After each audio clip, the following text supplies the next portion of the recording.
Okay, 10th grade. No, Gabby. No, no. Too many.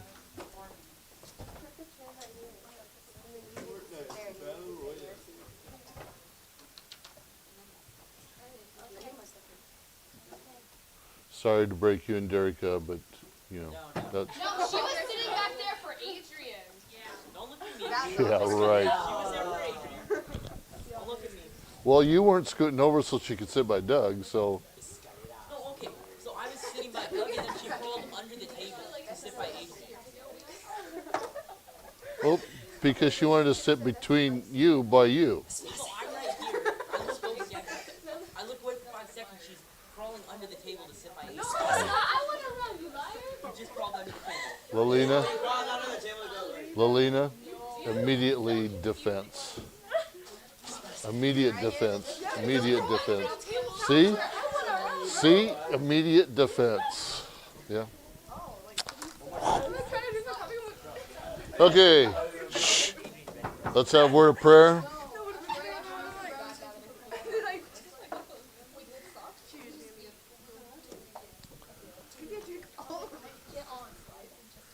Okay, guys, let's have a word of prayer. Let's get started. Let's pray.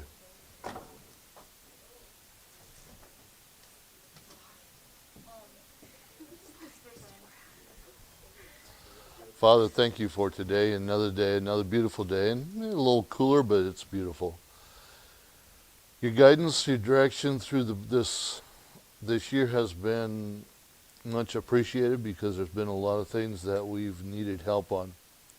There's been a lot of things that have been going on that we needed your direction, and if we would have done it by ourselves, we would have fallen straight on our face. And so, help us today. Continue to help us today in the endeavors that we have. Help us to stay up on our work and that we can feel good about ourselves. But as we do all this, help us to give you the glory. Thank you again in that precious name. Amen. Okay, before a couple things.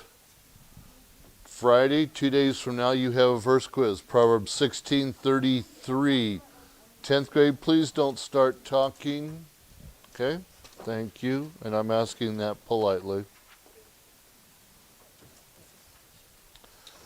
So, Proverbs 16:33, verse quiz on Friday. Now, DLs, I think I said this yesterday to you. If I can figure out a way to do this, I will. But you got to help me on your end of it. Class, if you have by Friday, okay, let's put it this way. By the end of Friday, so on Monday, okay, if you have all of your missing work caught up, there's nothing missing, period, then I have a little treat for you. Okay? No, in my class. What if we Okay? just had like a no missing work party? I'll consider that for something else. Okay, so, and that would be an individual, that would be an individual thing. Just trying to get you to get that done. I'm not thinking of me necessarily, but it will help me. Okay? So, anyway, DLs, like I said, some of you have a few things that still are outstanding, so if you can get those to me, I'll try and figure out a way that I can get you what I'm going to give them. Okay? Before I forget, I should have by Friday in the office the new packets for your science, chapter 11. So DLs, make sure you get that picked up. In class, you won't get those until we finish our test next week. And so, since I'm talking about it, you have a science test coming up, and the plan is on Tuesday. So most likely it'll be a 2-day test, Tuesday, Wednesday. But that's the plan, not open book, at least at this point. Okay? So make sure you're studying up on that for that. I'll try to remind you in science also. Huh? Not open book. That's the plan. Okay? Okay, verse quiz, Friday, 1633. Okay, we're talking about friendliness. We're in my lesson, the teacher's lesson part of the book. Okay? We're talking about the characteristics. This is what we're picking up on today is the characteristics of a friendly person. Okay? How would you classify a friendly person? Jaden. Jaden is the friendliest person ever. I think I'm pretty friendly. What are you talking about? Okay? Okay? Now, Gabby just made me sound like a freaking snake. She was like, "You're friendly when it suits you." Wow, thanks, Gabby. Like I'm some manipulative being. okay. Now, shh. Gabby, I'm trying to roast you. I, Hey. hey, reel it in, please. Okay? And in order to do this, we've got to do things in a proper way, like one talk at a time. Shh. One talk at a time. Okay? Including me, girls. Now, I appreciate that. Okay? But that was a different question. That would have been, who do you classify as a friendly person? My question was, how do you classify someone as a friendly person? Can we write it friendly, unfriendly, and we can do everybody in the class? No. Oh my gosh, it'd be so fun. Let's do it. No. It'll be really quick. No. Do it fast and we'll all just vote on it. No. Friendly, Because unfriendly. Amethyst, you won't even be on the friendly. Yeah, I know I will. I'll be leading the unfriendly things. Just kidding. Just kidding. It's straight fast. Just kidding. Okay. Yes? Give me some characteristics of a friendly person. Okay, Ricky. Shh. They may not be friends with someone, but like they're nice to. Okay, they're nice to you. Is that what, basically? Okay, Isaac. They treat you with respect, no matter what he said. Okay, I'm repeating. I don't know what you guys can hear from the. Hey. I don't know what you can hear from the class. I'm watching my my mic. And it's getting up there. It's not quite in the yellow, which is when I'm talking, but it's getting up there. So Yuvia, can you hear the class when they say things? Could you hear them? Okay, cool. Okay, Sophia. Shh. What? They're not. Okay. Whoa, Amethyst, please. Okay, thank you.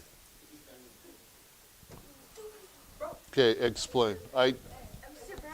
Whoa, I will. Explain, even though I think I know what you're talking about. Shh. Okay, checks are going down, guys. This is ridiculous. Okay, enough is enough. Explain.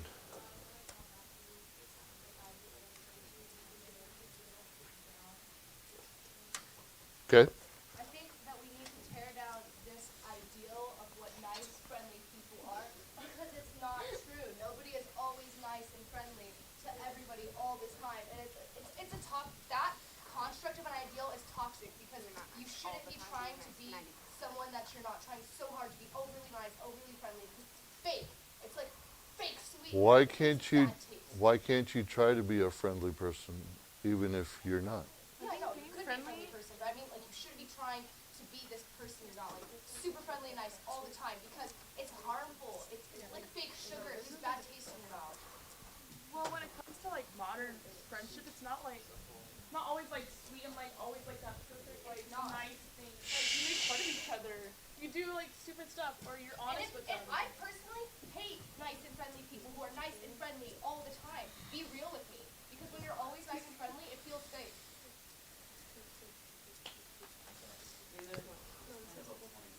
Like sometimes you feel like they're just doing it just to like satisfy you or Yeah, like they're a yes man. it goes to a certain point. And when somebody's always nice and friendly with you, it feels like they're distancing you because they're not sharing things. They're not showing you their bad side, which is how people grow through emotional conflict. there should be like honesty too. Like you're gonna be honest with them, even if it's like something rude or like mean. You have to be honest, even because modern day friendships just they aren't always like super sweet. Hey, come on, guys. Okay, Gabby, you had your hand up for a while, so let me come back to you. Someone who's nice to everyone, no matter like if you like them or not. But fake. If you don't like someone, you shouldn't pretend to be friendly and like you do like them. That's fake. Or you're just like Is being nice to really nice to shh, is being nice to someone showing that you like them? No. no. She's saying like you don't like someone, so you're super friendly and nice to them. That's so fake. Like imagine me like I hate Derek. He's so annoying. And I he's am like, annoying. and I'm like Derek. It's good to see you. Like Yeah, that's toxic. That's not nice. If you talk to me like that, I feel like I'm gonna get So you guys are saying that if I Nah, I don't get like creeped you guys out when all the people time, are you'd be too scared. overly nice. Yeah, Like, you can be nice at a like distance. any one of us. Like, I guess they're trying to be nice. I don't know if they're trying to be mean or toxic. Well, because, like, Mr. Brown, you take Jaden. Hey, Lena has the floor right now. Shh. Yeah, let's go, Lena. Oh, No, because, like, you take Jaden, right? And, Okay. like, she's nice to everyone. And, like, even when we, like, during basketball, when we, like, played good 70 and we beat the crap out of them, Jaden was still super nice. Jaden was still super nice to them. She's even sort of, like, in the beginning before we all started hating each other with the other team, she was nice to them at first, too. She can be nice to people, but, like, it's just, I try not to be fake. Like, yeah. I call the Like, witness to the going stand. overly nice is just, now it just sounds like you're being rude. Because then you're, like, I call the sarcastic. witness to Wait, the hold on. stand. It's fake when you're like when you're talking bad behind someone's back and then like pretend to be nice in front of them. But it's not like fake when you're just trying to be nice to people even though you don't like you're just trying to. Because like just because you don't like them doesn't mean you should disrespect them and treat them wrong. It's just you should just be like nice to them. It doesn't mean like you should go like out of your way to do like amazing things for them, but you can just treat them with respect because they're just human beings too, even though you don't like them. So is there a difference between friendliness and niceness? Yeah. Yeah. Technically, yes. Friendly is that kind of person. Like I can be friendly. I can be talking to everyone. Yeah, Lena, Yeah, what's that's up? true. But being nice is different. It's Yeah. totally different. Friendly- Friendly is like a charismatic sort of trait that draws people in, where you talk to lots of people. Nice is something where you're nice to people individually. You're thoughtful. You're kind. Yeah, All those good characteristics that you want to have. But my thing is I think friendly and nice is overrated. You can be friendly and nice to a point, but it's not real. It's not real. It's true. Friendly and nice is good when you're at a party with people you don't know and you're like, hey, I like your shirt. It's not something you should do with everyday friends because that's horrible. It's literally distancing them. Because when you're not real and show your animus, the sides you don't show people, it's rude. Okay. So, shh. Good discussion. Good discussion. Now, based upon what you, Gab, based upon what Gabby was saying about Jaden, friendly or nice? She's friendly. Super nice. She's friendly. She's friendly because, like, she can be Sorry to nice put you on the everyone. spot, but they've put you on the spot. We put you up there, Jaden. Okay. You did that to yourself. Okay. Yourself. From the basketball perspective of it, friendly or nice? Friendly. No, nice. No, it's Nice. not. It's not. It'd be nice. It's friendly. No, because she's I being love nice this to them. disagreement. She's being friendly to them. So do I. individually. Listen, nice is like me bringing Gabby strawberry Pop-Tarts this morning even though she didn't ask. That's nice, not friendly. I've done that Friendly is saying, good morning, Douglas. Yeah. Nice. That's sketchy. Yeah, exactly. That's sketchy. Wait, what is it? Bring the Pop-Tart? And that's what I think is more nice. Okay. Sorry. Okay. I appreciate the thoughts. Okay. Now, Fine, guys. You think I'm let me go another realm with this. And I'm trying to think of how to phrase it. I'm gonna get nightmares from her. Huh? What, Rick? Okay.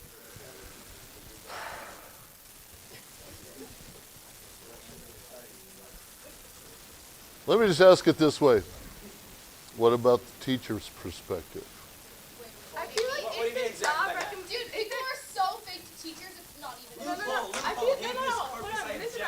Okay, feel like Gabby. it's teachers' job to be nice to like their students. Like they have to be nice, even though like People like me. even though like even though like Adrian like they're super annoying. They won't shut up. They don't do the work. You still have to be Okay, nice I'm not to them. Austrian. Whoa! Austin under the bus. Did need to be said. That did need to be said. I'm just kidding. Austin does. Okay. Okay, go on. Students like that. Hey, hey, reel it in, please. Or even like with troublemakers or stuff like that, they still have to be nice to them. Like they can't like single them out or like not give them the right privilege to everybody else because they have to be fair to the whole class. Teachers like have to be nice. And vice versa. Like if 8 times 9 is a big part of it. Yeah.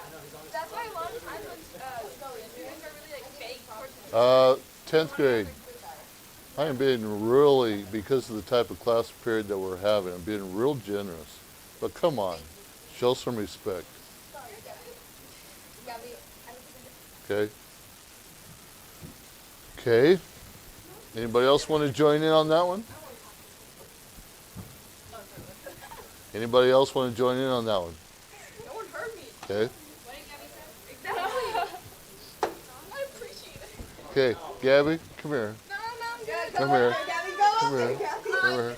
Myself. Oh.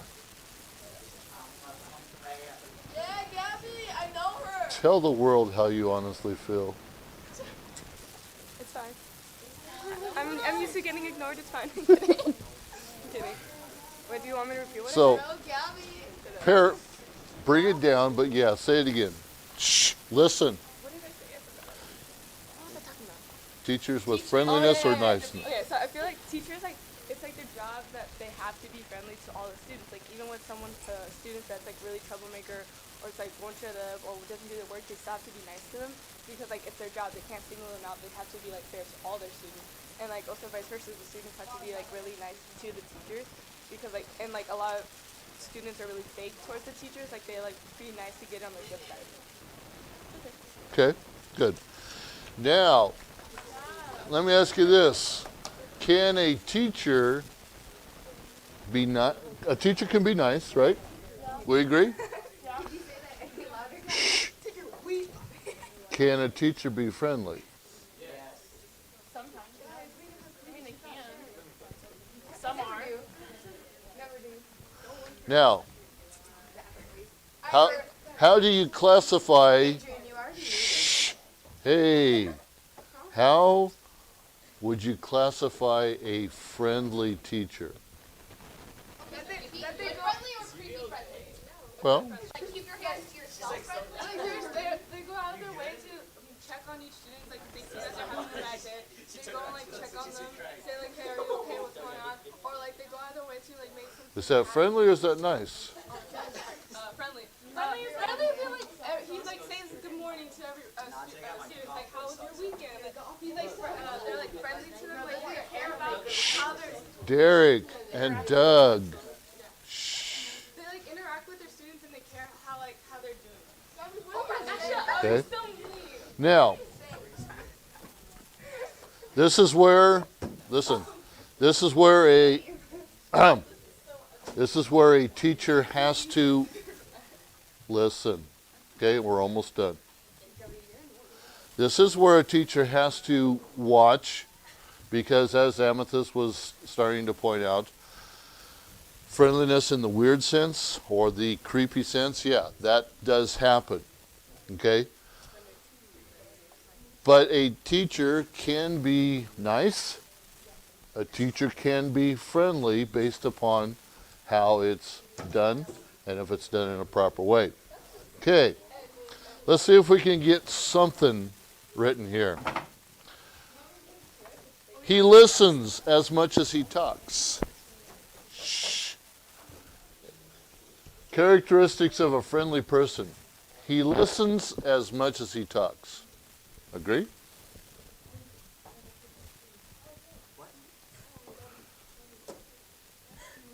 Agree? Okay. Or she. Thank you. Now, 4 things you should do when someone else is talking and we're not doing these. Shh.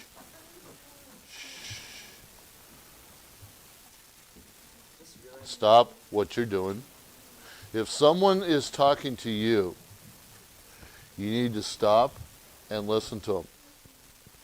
Best thing to do is look them in the eye. Looking someone in the eye. When you go to a job interview, okay? Hey, when you go to a job interview, you don't want to be looking all over the room while the employer is talking to you or trying to hire you, because they're going to say you're not listening, you're not willing to do what I want you to do. You don't care about anything, okay? So you need to look at it, but stop what you're doing and pay attention. Look at the person in the eye. There it is, okay? Looking someone in the eye just shows them that you are interested in what they have to say, okay? Listen carefully to all he says, okay? Make sure you're grasping everything you need to know. Number 4, respond. Respond in a way that is appropriate, okay? Especially if that person is asking you a question, Gabby. Okay? Okay. A little bit different of a class period today, but I'd like to get your inputs on different topics. Guys, tomorrow, I am going to be strict when it comes to the class period, okay? And probably in science too, because I'm getting a little tired of it, okay? And that's not being nice, that's not being friendly, that's being realistic, okay? What you guys are doing this class period, most of you, not all of you, were disrespectful to not just me, to everyone that was trying to say something, okay? So, it's got to change, okay? It needs to change, okay? Okay, DLs, that's going to conclude today's lesson. We didn't get very far, but that's okay. It's a topic that we all need to take alert of and figure out some different things. So that's okay. It also helps me in preparing for the next lesson.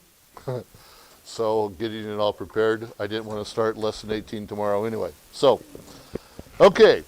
DLs, we'll see you at SCIENCE time. Okay? Bye.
be 2 times.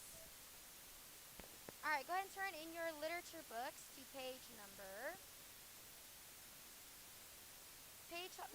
202, page 202.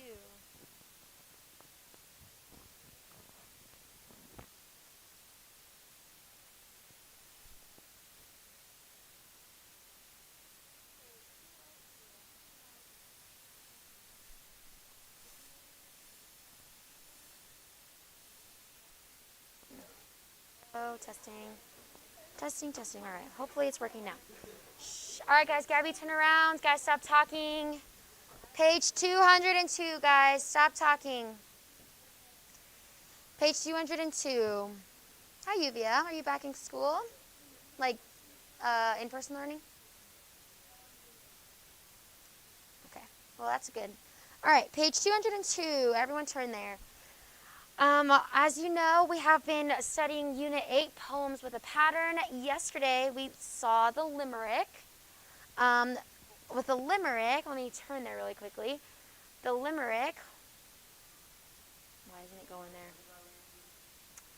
Our limerick is due tomorrow, so make sure you guys are working on that. But if you don't remember what a limerick is, it is a fixed form poem. It has 5 lines with an anapestic rhythm. It has a rhyme scheme of A, A, B, B, A. If you don't know what the rhyme scheme is, the rhyme scheme is the rhyme pattern. So let's say A, A, that's the first rhyme. The first 2 lines rhyme together.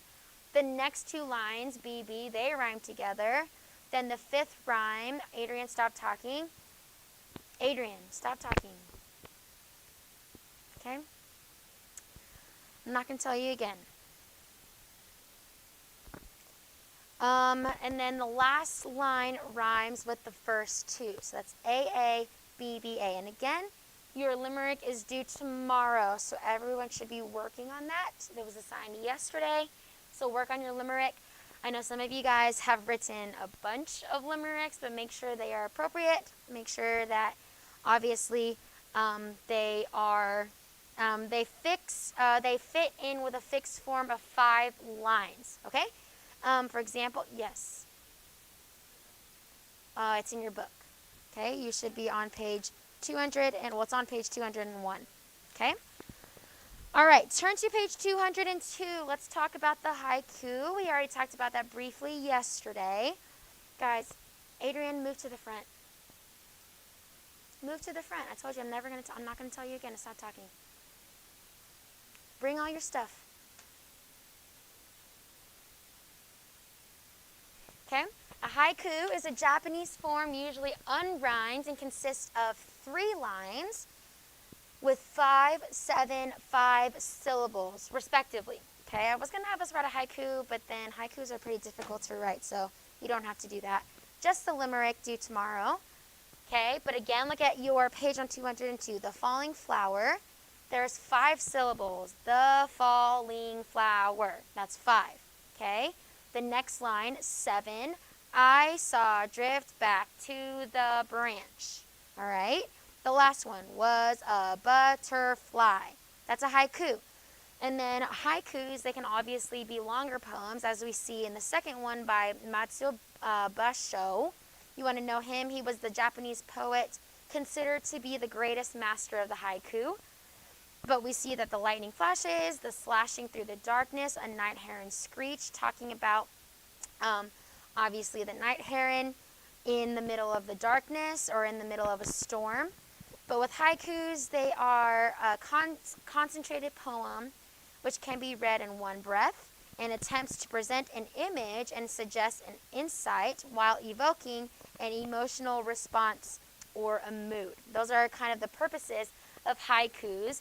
We see with limericks, they were more light-hearted theme. They were a little more humorous, but with haikus, it was more, it's more emotional. That's the purpose of a haiku, okay? And then let's look at the cinquain or cinquain. That's how you pronounce it. It is a 5-line poem of 2, 4, 6, 8, and then 2 syllables. We see that on page 202 with the cinquain.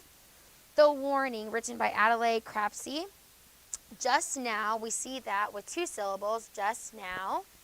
Out of the strange, that's 4. Still dusk, as strange, as still. That's 6 syllables. We see that in the 3rd line. Then we see 8 in the next line. A white moth flew, why am I grown? Okay, so cold finishes off with 2 syllables. Okay, that is the Sing Cane. 5-line poem of 2, 4, 6, 8, and then 2 syllables. All right, go ahead and turn and look at page 203, figure poems. Okay, a figure poem, it's constructed in such a way that the printed shape suggests the topic of the poem. For example, Christmas Tree, written by William Burford. If you guys look, it is kind of shaped like a tree. Okay, so star, that first line. If you are a love compassionate, you will walk with us this year. We face a glacial distance, who are huddled here, huddled at your feet. Okay, this poem, it's the speaker asking for the star to walk with them and to guide them, kind of like the star guided the wise men. Austin, please put on your mask normally. This is not normal. Okay? Please do not argue with me. That is the Christmas tree. If you guys see it, it's in the shape of a tree. That triangle with the little trunk at the bottom, talking to a star to kind of guide them in their walk of life. If you guys turn the page to page 204, we see the altar. Go ahead and turn the page 204. The altar, written by George Herbert. We see that that's kind of in the shape of an altar. Same thing with Easter wings, kind of in the shape of a wing. I was trying to find or look at it. The more I look at it, I guess I see it, but it's kind of like has that fan shape of wings. But it's in the shape of a wing. The altar, obviously, it shares a shape of an altar. A broken altar, Lord, thy servant rears, made of a heart and cemented with tears, whose parts are as thy handed frame. No workman's tool hath touched the same. And then we see the next paragraph or the next couple of lines are in the shape of kind of like that column of an altar, and then finishing off with the base of the altar. So those are figure poems, all right? I think my mic just froze. I don't really know what happened, but tonight for homework, no homework, it's Wednesday, but make sure that you guys are studying for your grammar test on Friday. So let's go ahead and turn there. In your grammar books, so we did have our grammar worksheet over. Adrian, I said to bring all your books.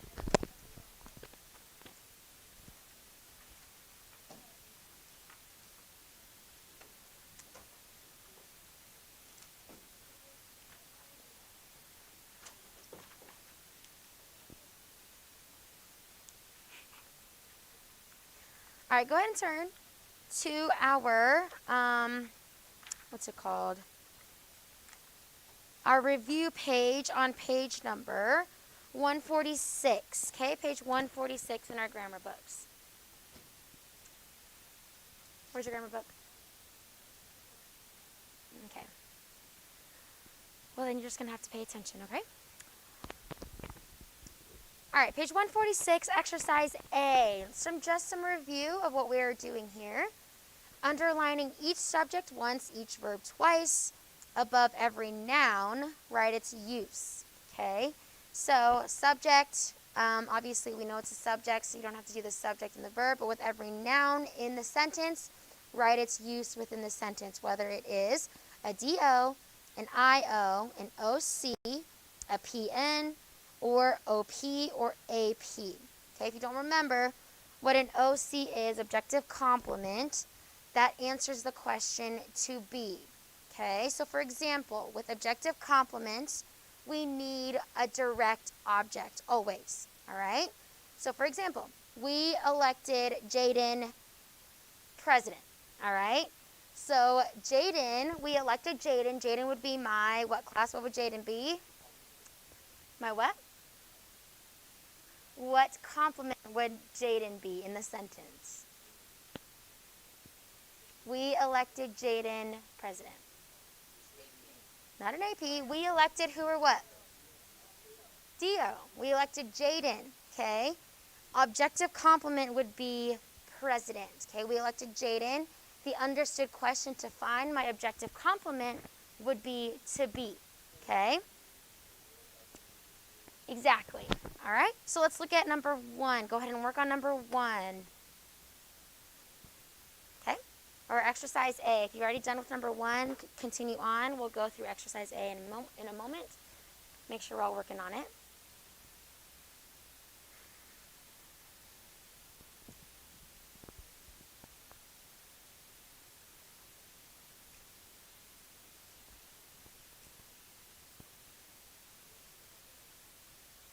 I literally just explained it. Like, just explained it. To be.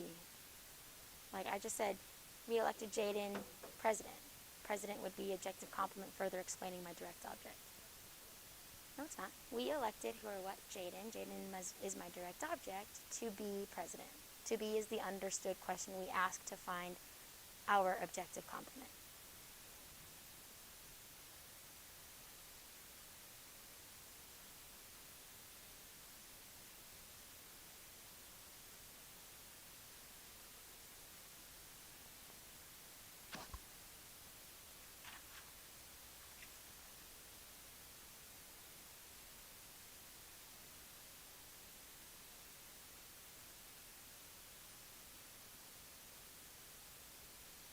Okay, who has number 1? What's my subject, my verb, and any complements there? You can raise your hand and tell me. Gabby? All chemists? All chemists. What was it? Good. Okay, so all the nouns and the rest of the sentence, what did I label here? What do I label here? Good. Awesome. Okay. All chemists is my subject. Attempted is my verb. What did they attempt? Transmutation. That was my direct object. Of lead into gold are both prepositional phrases. Lead is an OP. Gold is also an OP. Number 2. Who is number 2? Austin? What's my subject, my verb, and then all the nouns as their functions?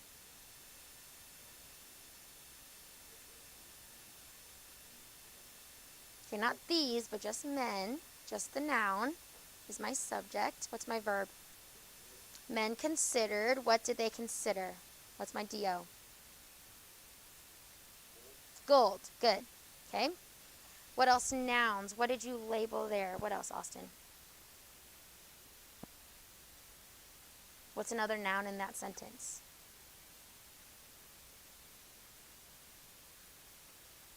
What's a thing? Good. What is that used as? Good. It is the OC. Okay. These men considered gold to be metal. So to be is my understood question to find the OC. What else? What's another noun there, Derek?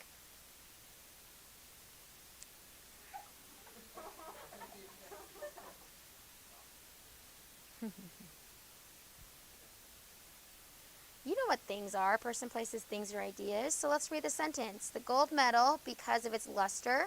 Is luster a thing? Is luster a thing? Yes or no? Yes. So what is that used as? Of its luster. If that's a prepositional phrase, what is luster? An OP.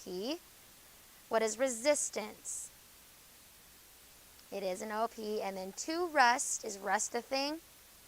Yes, there you go. What is that? OP. There you go. Number 3. According to the alchemists, the 4 elements of all substances were earth, air, fire, and water. Okay? Any nouns in that sentence? Let's go with Jesse. What did you underline as your subject and your verb? Is it? According to the alchemists, or all chemists, the 4 elements of all substances were earth, air, fire, and water. Awesome. What's my verb?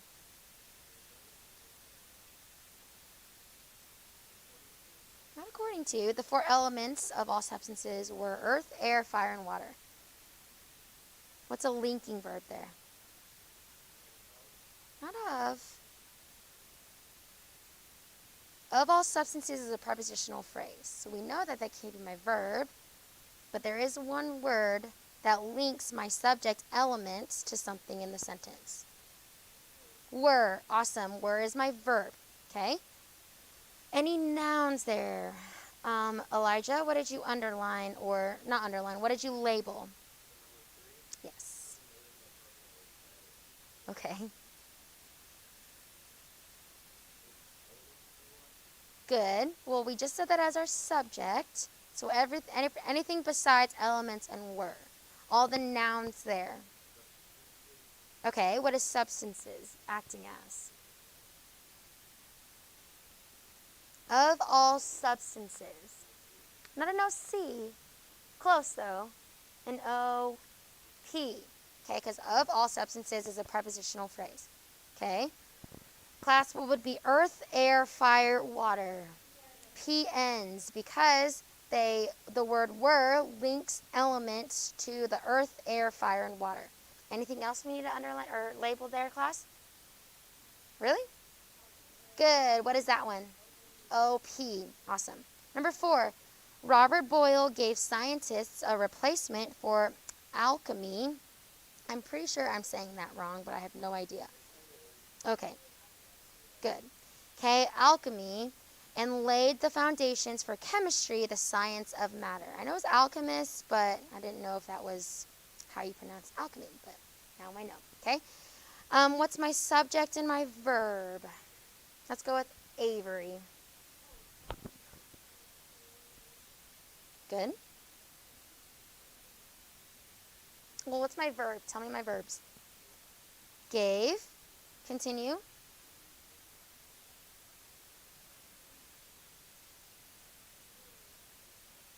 Okay, first, let's find the most simple one. Okay, Robert Boyle is my subject and my verb. Gave. What did he give? Replacement. So what's replacement? DO. To whom or for whom? Scientist. So what is scientist? Not an objective complement. Indirect object. Good. Okay, so scientist is my indirect object. For alchemy, what is that one? What is alchemy? We know it's a noun, so what do we label that as? What is it? What was it? OP. Good. For alchemy is a prepositional phrase. Good. And laid the foundations of chemistry, the science of matter.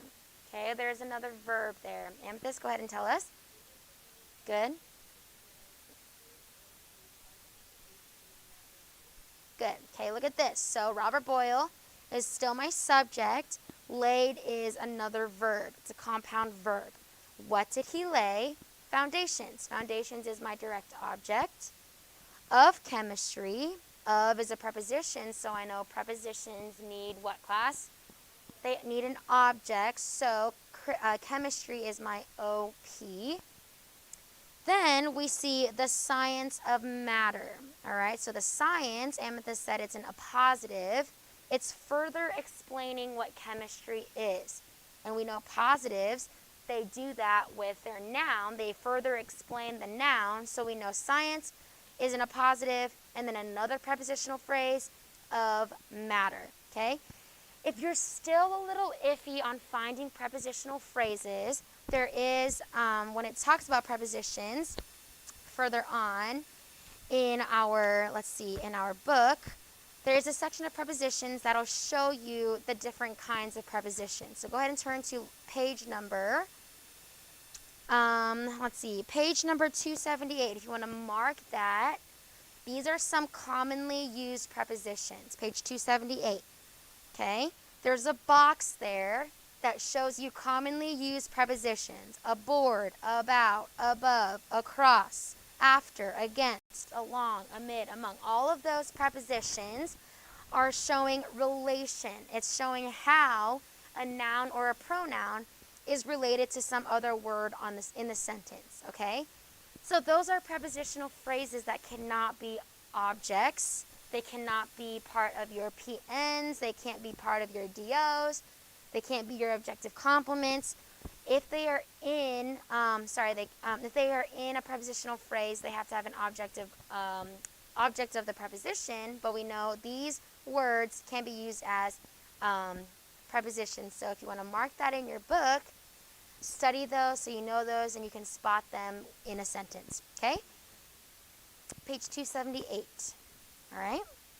That'll give you a chart of different prepositions to study that you can look for within a sentence. Okay, then number 5. Yes, Andrew Boyle, a genuine Christian, was an outspoken proponent of biblical Christianity and an outspoken opponent of disbelief. Andrew, why don't we do this one? Good. Awesome.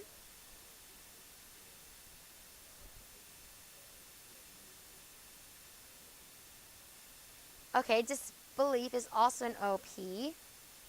Okay, but there's also another compound PN. Boyle was a proponent and he was an opponent. Awesome. Those are both PNs. Okay, so this is what Andrew said. We did miss something. What is Andrew? It is not a subject. We already said our subject. Boyle was, not Andrew was, an outspoken proponent. But yes, Andrew is a DA, direct address. If you are directly addressing someone within a sentence, obviously it is a direct address. We need to separate those with commas. So DA, Andrew, Boyle is my subject. Christian is in a positive explaining the subject. Boyle, he was a Christian. Was is my verb. Proponent is PN. Christianity is OP.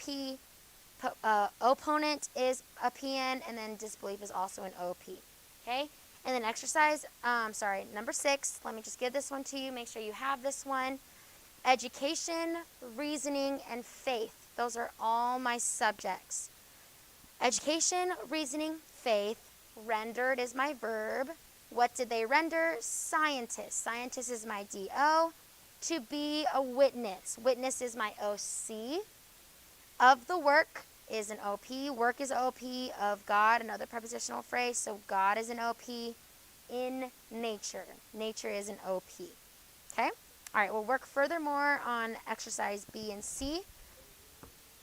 Witness is an OC. Notice this. Okay, scientist is my DO. Okay? We know that to be is the word that answers, or is the question we ask to find our OC. So we find our subject. In this case, education, reasoning, faith. Then we say it with our verb.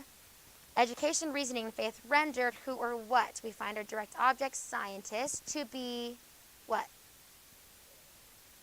Witness. Good. Witness is our OC. Okay? Go ahead and put that away. And then vocab. Let's go ahead and take out our vocab really quickly. Again, I said you should have turned in your list 7B, so do that after class if you have not done that already. But list 7B, page number 57 in your vocab book. Adrian, do you have that book? Okay, some more commonly misspelled words. All right, some more commonly misspelled words. Look at number 1, all right. Doug, stop talking. All right. Notice how it is 2 words. Okay, a lot of people spell ALRIGHT, but this one is all right. Almost, already, same thing. Notice the differences between 1 and 3. ALREADY, already is 1 word, all right is 2 words. Okay? Although, benefit, changing, description, eligible, 44th. Incidentally, Marshall, notice with Marshall there's only 1 L on the end. Occurred, there's 2 C's and 2 R's. Permanent, not permanent, permanent. Personal, AL, secretary, sense, separate, valuable, and Wednesday. Okay? No, everyone should know how to spell Wednesday, but it is a commonly misspelled word. It's Wednesday. All right? Wednesday. All right, go ahead and look at page 60, exercise B. Page 60, exercise B. This week, we are studying our synonyms. Gabby, stop talking. Okay? Exercise B. This week, we're studying our synonyms, also our prefixes, roots, and our suffixes. Okay? But let's look at exercise B. In the group below, write the word that is either a synonym or an antonym. So we know our definitions from last week. Make sure that you are looking at these numbers 1 through 12. Go ahead and work on it. We'll go through these together. Exercise B. A synonym or an antonym?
Page 60. Exercise B. Okay, who has number 1? Reek. Doug? C. Repress. Good. Number 2 for Ray. Yes. A. Pillage. Good. Is that a synonym or an antonym, class? It is a synonym. Number 3, dastardly. What's this one? Go ahead and raise your hand, Ricky.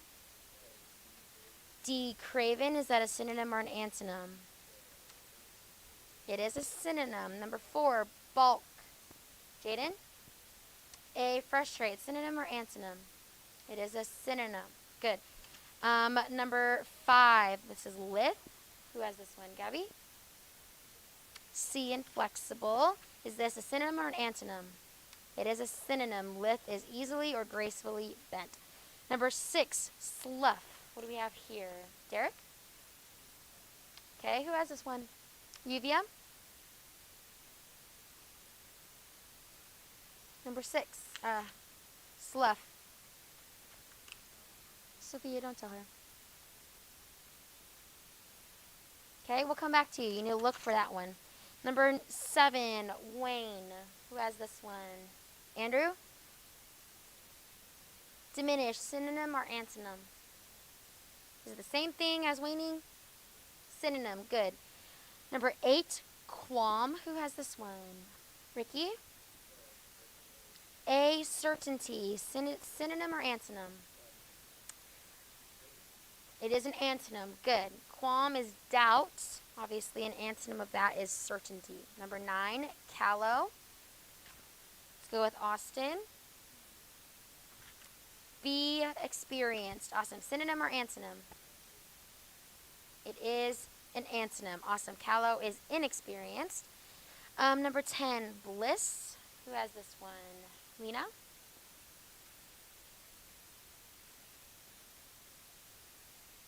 Okay, find it and then we'll come back to you. Number 11, what is rue?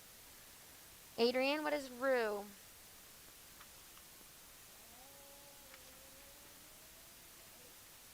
Not A. What was it? D. D, revel. Is that a synonym or an antonym? Okay. It is actually an antonym. All right. That is the opposite of ruing. All right. You're rejoicing there. And then number 12, sundry. Who has this one? Let's go with Isaac. D, mixed. It's like an assorted item. So synonym or anonym? Synonym. Okay. Yuvia, what's number 6? Slough. Good. C, retain. Synonym or antonym? Is it? What does slough mean? Read me my definition. Okay, so is that the same thing as retaining? And keeping it? It is an antonym. Good. And then 10, Lena? B, misery. Synonym or antonym? Antonym. It's the opposite of bliss. Good. Okay. Make sure you're setting your synonyms for our quiz next week on Tuesday. But tonight there is no homework, so it is Wednesday. Make sure you guys also are reviewing for your test on Friday, okay? All right. You guys are dismissed.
later.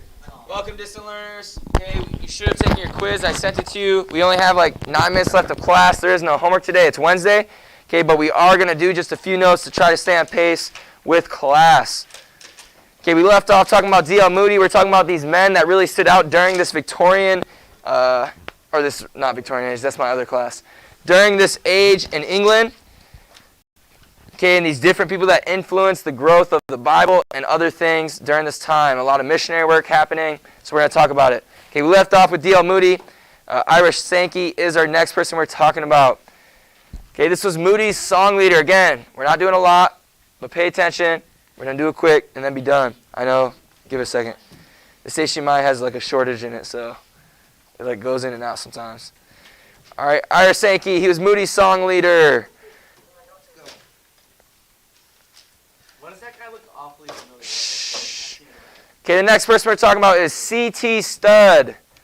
Everyone needs to have their notes out because on Friday I'm probably going to be doing a notebook check. So make sure those are up to date. But C.T. Studd. Oh, I have done it once. Okay, C.T. Studd was a famous cricket player who was influenced by Moody. Okay, Moody was a preacher. Okay, we talked about him. Okay, he was a very influential preacher. Okay, he was a cricket player. Okay, that played professionally, probably made some money off of it. But he was influenced by the preaching of D.L. Moody and decided to spend the rest of his life as a missionary to China, India, and Africa.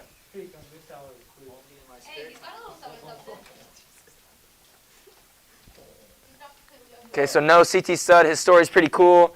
Okay, if you read your homework at all, his story's in there. I'm not going to talk about all of it, but his story is pretty cool. I read a biography on him growing up. Okay, next person we're talking about, another person again.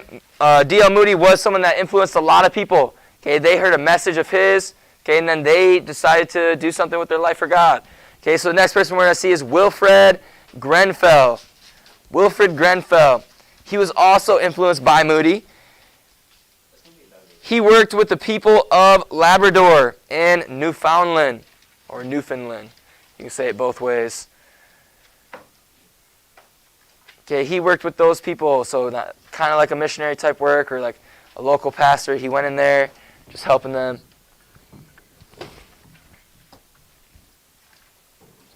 With all these people being missionaries and everything going on, this brings us to this time of the 19th century that's going to be called this. I want to make sure everyone good with this note. You're going to have to get those ones you missed from someone else. Okay, we only have a couple minutes. Doug and Derek, quiet. After you're done with your sucker and drinking, put your mask on. Okay, the 19th century that we're talking about right now in England, okay, has been called the Great Century of Missions. Okay, a lot of people were influenced by people like Spurgeon, okay, D.L. Moody, these old-time pastors. Not saying these people were perfect, because they were not. Okay, but they were very influential speakers. Okay, people liked enjoying, or they enjoyed listening to him, and they were influenced. Okay, the Holy Spirit through them talked and pricked people's hearts, and they would go to other places and preach the gospel. So this century in England, in this area, is known as the Great Century of Missions. Missionaries from Victorian Britain included Hudson Taylor, David Livingstone, and Amy Carmichael, and probably so many others, but those are probably the 3 most known people. You probably have already heard of them before.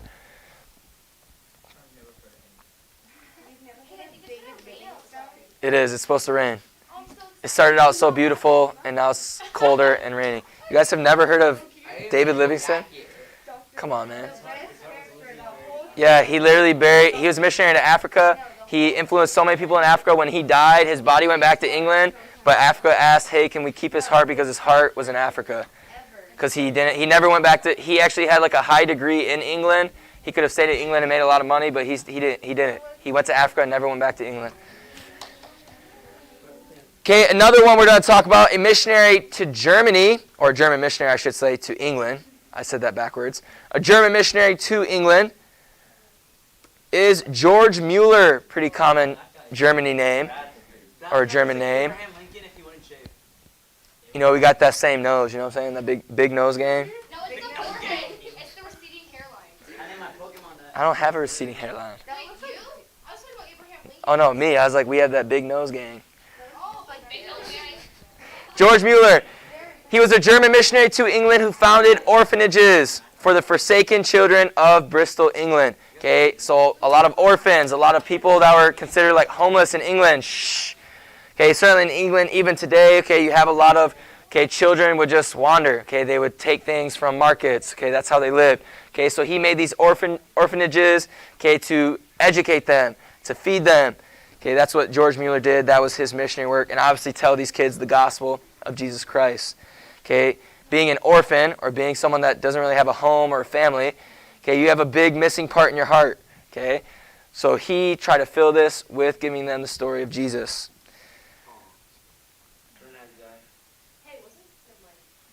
Okay, the last guy we're probably going to talk about today, okay, he was on the quiz as well, William Booth. Okay, we might do one more after this actually. But William Booth, he began mission in the darkest slums of London. Okay, cities are not always the best. They look good in pictures, but they're dirty. Just like LA, Chicago, New York. They're all dirty. They're all dirty. Okay, William Booth's ministry became known as, we already know the answer, okay, just because I say something doesn't mean you guys comment. Okay, so shut up. Doug, put your chair down. Stop talking. Yes, ma'am.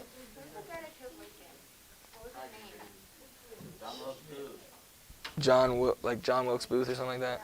That's what I just said. Oh, yeah, John Wilkes Booth. All right, William Booth again. He started Salvation Army. Last one for today. Thank you for listening somewhat well.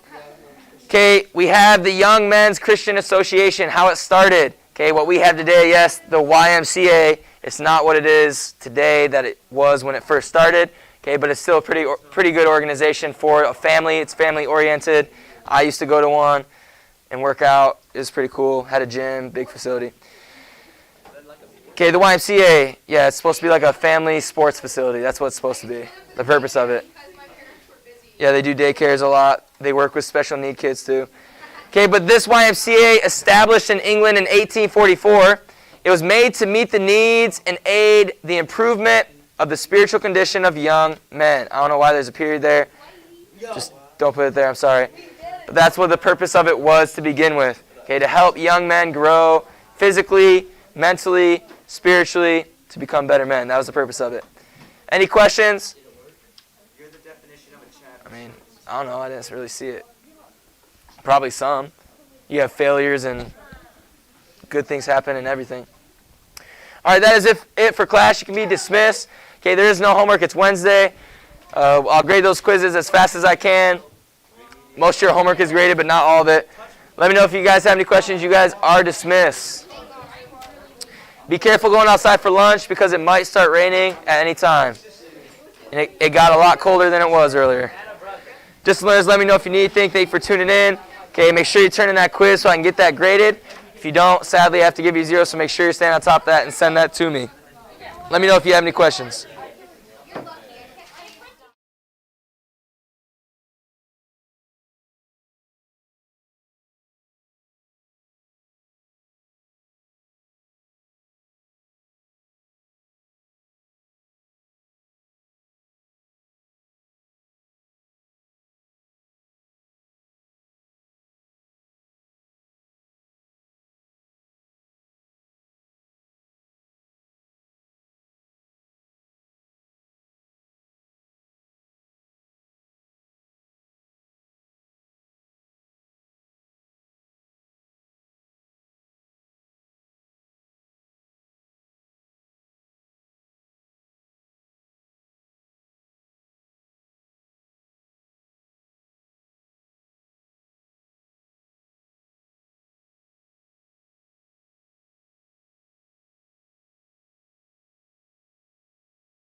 Check 1, 2. I think the audio is working. Yep, cool. All right, get out your books, get out your supplements. Let's get started. Let's also have my computer freak out right now. That'd be great. All right, hey, guys. Gabby, turn around and shut up. Gabby. Thank you. All right, there is a new document in Google Classroom for 3.9 onward. I don't know the end of the end section because I don't have my test key book with me, so I can't just look it up because I don't have the cart because rain. So anyway, I only brought what was absolutely necessary. It's probably going to before the end of the class, so I didn't want to get caught trying to move the cart around. That, and I can't use the second screen on it right now anyway, so what's the point? Had to borrow the splitter for the library setup. Yes, the next one. We're on page 144. Page 144, let me turn that down a bit for distance learners. Okay, hopefully that sounds a bit better. Stop. Okay. All right, listen up. Pay attention. Stop talking. Thank you. All right, 3.9 equal tangents. Okay. Real quick definition that we need to have here. When we say length of a tangent, what we mean here is the length of the line from a point to the point of tangency. Are we going to do 3.10 today too? Yes. And 3.11? Yes.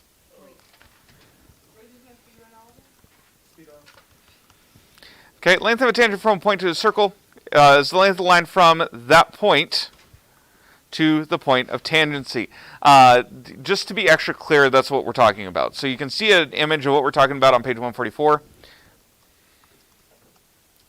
But I'm not trying to redraw that right now. Theorem 40 says tangents drawn to a circle from an external point are equal.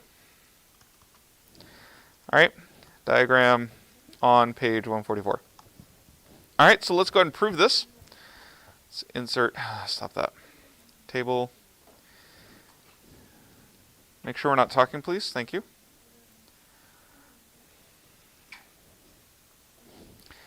All right, so we have circle O. Nope, I need to do it the other way. Insert. Stop. I get so annoyed with this thing. All right, circle O, chords AB and CD intersecting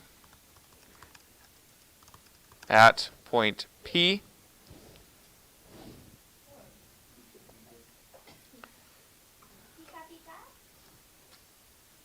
What? Ah, rip. Hold on. Stop copying that, guys. Shush. I'm reading the wrong proof again. So we have point P outside circle O. PA is tangent at A. And PB is tangent at B. This is the same as the given in your book. They're just worded differently for some reason. I don't know. I'm just copying it from the key. What? Okay. All right. So we're going to do a few things here. First of all, we will draw a few lines here. We have OA, OB, OP. Because 2 points determine a line. Number 3, because I have drawn radii, OA must equal OB. All radii in a circle equal. Yeah, actually that's a shorter wording. We're even right. In the same circle, all radii are equal. It's the same thing, just different wording. Stupid face ID and face masks. Okay, nothing relevant. Huh? Yeah. OP equals OP? Yep.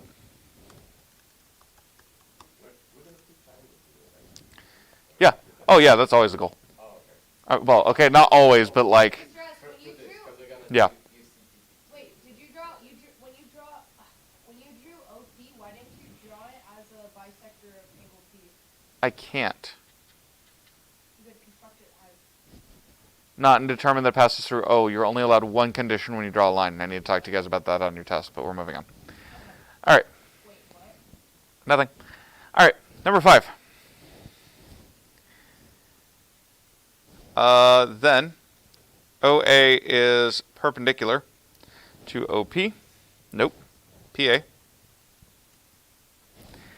And OB is perpendicular to PB. What? No. A tangent to a circle is perpendicular to the radius at the point of contact or the point of tangency. Yeah, is the next one angle OAP is right angle? Huh? Oh, yeah. The next one, yes. Sorry. OAP is also right angle? Yeah. When the two angles are equal, if they don't have equal triangles, this is a right triangle. Yeah, we don't actually need the statement that they're equal. I'm just doing it because it makes the thing shorter. Definition of perpendicular. Okay, then we have right triangles. Triangle OAP is congruent. Nope. No, they're right triangle. You have to just state that. Yep. Right triangle. Definition of right triangle. And then triangle OAP is congruent to triangle OBP because all right triangles are equal. That's not how any of that works. Okay, yeah. No, you can't. No, sorry. It would be like it. Wait, no. Because we only have the Oh, I was thinking all right angles are equal, not like all right triangles are equal. Sorry. It would be hypotenuse leg, right? on all years. Would it be hypotenuse leg, Mr. Hold on. Where's the congruent symbol? My emoji keyboard is not working. Emoji. Copy. Ah, rip. There we go. All right. Delta OBP. By what method? I'm sorry, I wasn't listening. Hypotenuse leg. Good. Stop. Not you. What are we trying to prove? PN is equal to PB? Yep. PN is equal to PB because PB is TE. Hey, Andrew, I was saying. Yep. So that's the end of it. That's the end of the proof there. You ask great questions. All right, let's go ahead and talk about corollary 40-1. Is there a name for a thing or no? No, it's a theorem, guys. Theorem's already proven. Well, I mean, we just proved it, but yeah. 40-1. Corollary 40-1 says that the tangents drawn to a circle from an external point make equal angles with the line joining that point with the center of the circle. In other words, APO must equal BPO. Which you may have noticed I left a blank line on my proof because in order to prove this, we just literally add 10 step.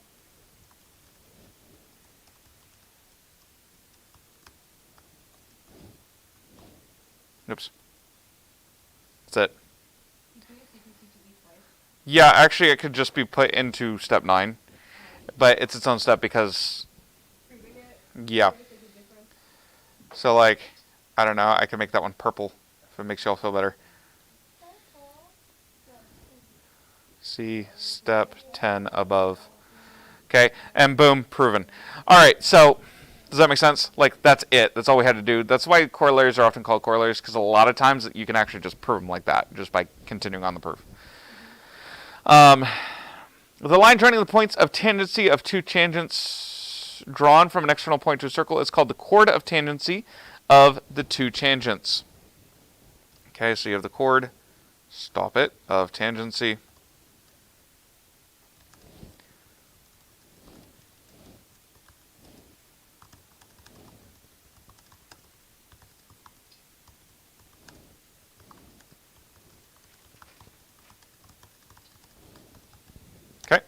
So that's the term you should know. Basically, if you were to draw a line AB without going through O, does that make sense? Like just straight up AB, that's a chord of tangency. Oh, that actually really makes sense. There's a chord and it both points of it. Yep. Yep. Basically. All right, that's the end of 3.9. Let's go on to 3.10.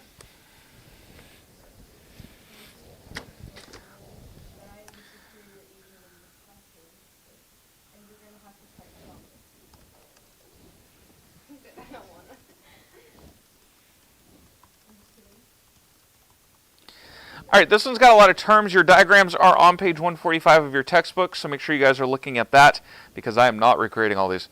All right. No. All right, so we say two circles are tangent if both are tangent to the same line at the same point. Okay? So that's one principle you can use. Two circles. Forget this. I'm not writing all this. All right. Just look in your book. All right.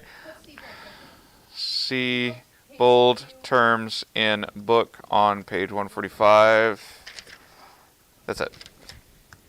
Okay. You can take your own notes. All right. So two circles are tangent to each other if both are tangent to the same line at the same point. Two circles are tangent internally or externally according as the tangent circles lie wholly within or outside each other. If you look at page 145, circles O and P are tangent internally because one is completely inside the other. K and L are tangent externally. A line that touches two circles is called a common internal tangent if both circles lie on the opposite side of the line. If line touches two circles, is called a common external tangent if both circles lie on the same side of the line. Length of a common tangent is the length of the line between the points of tangency. So, for example, if you look at, those distance between those points marked off. The line determined by the centers of two circles is called the line of centers or the center line. The line segment joining the two centers is called the center segment. So, in this case, OP on that diagram underneath. AB above is a common external tangent. CD is a common internal tangent. RS is the line of centers. OP is the center segment. By the length of tangent AB is meant the length of segment KL between the points of tangency. Okay, so it's just kind of summing everything up. The common chord of two intersecting circles is the chord joining the points of intersection. Chord AB at the right is the common chord. Not common core. Okay, anyway. Good? We have 25 minutes. What are you talking about? Exercise 3.10. Number 9. No. More just like why. Anyway. Oh my word. Really? Fine. In the book. Alright, whatever. I'm not bitter. So, this isn't theorem. We need... 3.10, number 1.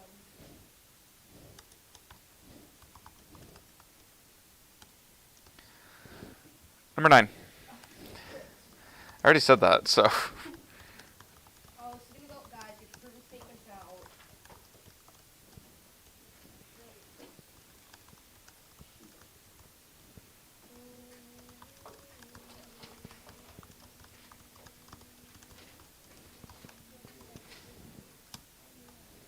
Oh, I have to create the diagram. Ew. Alright.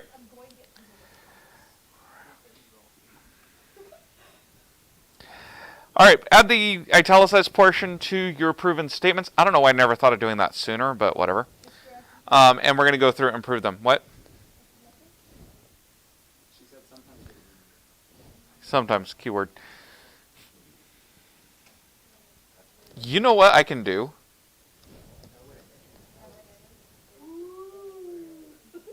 Hold on. I have an idea.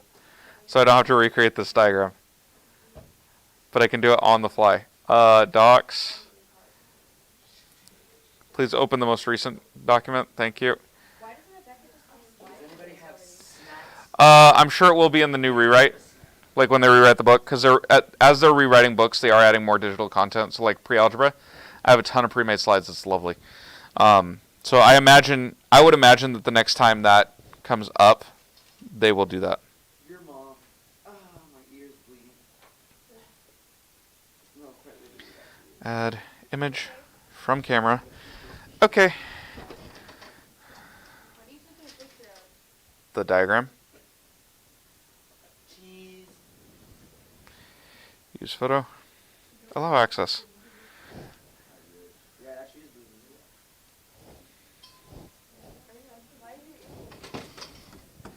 Okay, now we just crop it. Beautiful. There's like a whole waterfall from that. I don't care if this is the dumbest way I've ever done this. I really don't. This looks too funny. I'm gonna have to compliment your photography skills right now. Thank you. Yeah, you don't give me the thumbs up when you're like literally dying.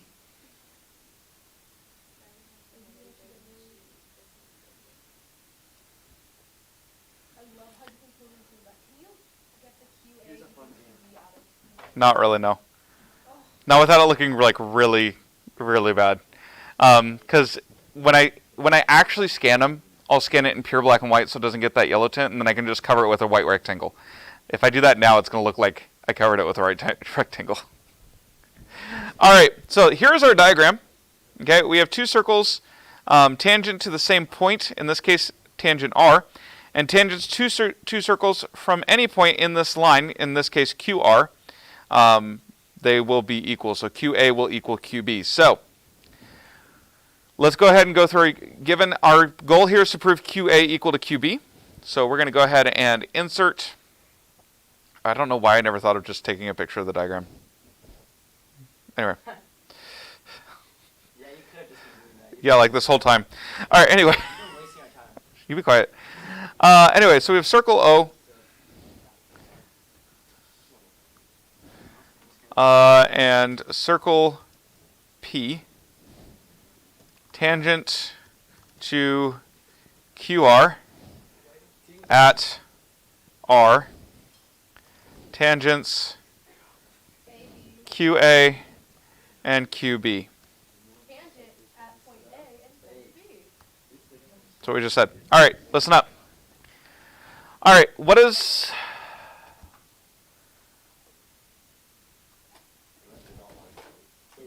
Nope. Yeah, this thing's only a 3-step proof. What are we trying to prove?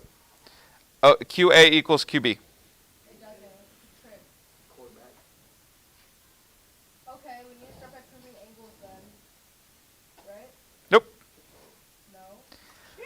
Okay, we just proved this.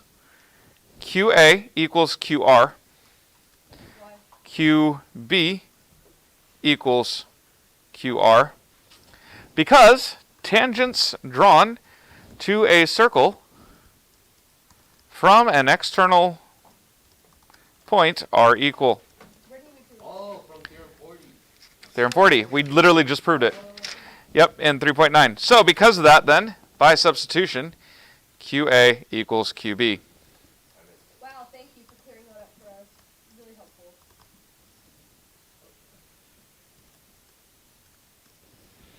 Wait, you put THM. Theorem. Did you invent that? It's common. Yeah. Now, you'll notice that we drew, or I say we drew. You'll notice that drawn is external circles. Okay? Yeah, that's as close as I can get to actually getting QB out of there. Sorry. It's almost worse. All right, anyway. However, I do just want to point out something here. Go insert image. Nope, not link. Yes, discard the comment. All right, insert link. No, stupid. Image. Not from photos. Oh my word. Why can I not hit the right button today? Like, this actually isn't their fault. Like, I'm just hitting the wrong thing. And 2.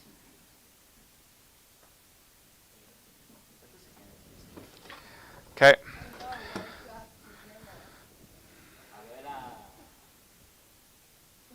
There it is. You like steps in this class. It's just a joke. I'm just messing. It's even ruder when you guys are like, it's a flex. Because I'm not flexing. It's true, but it's a joke. Because if you don't take it as a joke, then it's serious when you say it, and everybody's like, oh, crap. Fact. Well, you gotta be great at that. Like when you joke about Gabby's anemic powers. And she even laughs at it. She calls it her enemy powers. All right, let's go and shrink this down a bit. Okay, so it doesn't matter which way you draw it. Notice that there's absolutely no change to the proof depending on how you label things. That's why they're like, oh shit. Does that make sense? Okay, so it works the exact same way.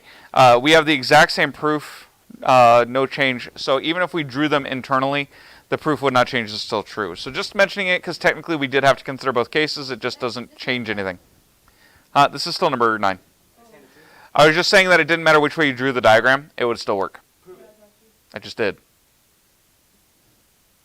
Nice. Look at the screen. What do you want from me?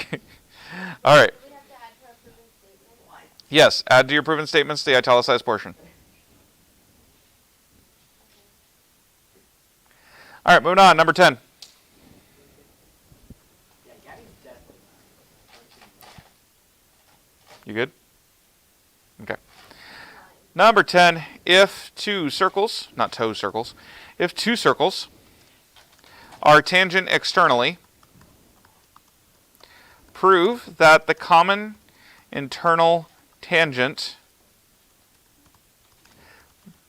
bisects each of the two external, oh my word, tangents and the segment included between them is equal to each of them. For proven statements, we just take out prove. Yeah, prove that. You would change prove that to then. Okay, so go ahead and start adding that. I'm going to get the diagram in.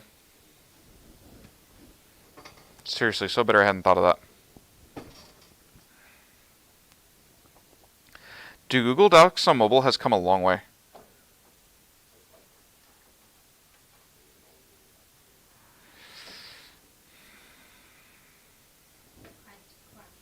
I know, right?